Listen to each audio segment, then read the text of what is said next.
If your Stripe transfer failed or your payout didn't go through, yeah, that can be stressful. Let's fix it quickly so your money moves again. First, check the exact reason for the failure inside Stripe.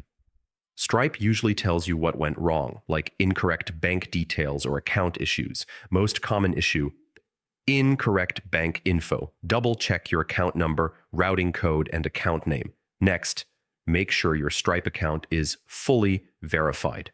Missing documents or incomplete verification can block transfers. Also, check if you meet the minimum payout amount. If your balance is too low, the transfer won't process. Some banks don't accept certain types of transfers. If your bank rejects the payout, you may need a different account. Once everything is fixed, try again. Stripe usually allows you to resend failed payouts. Sometimes it's just timing. Transfers can take a few business days depending on your region. If it keeps failing, contact support. They can tell you exactly what's blocking the payout. So check the error, fix your bank details, verify your account, and retry the transfer. That's the fastest way to solve Stripe payout failures.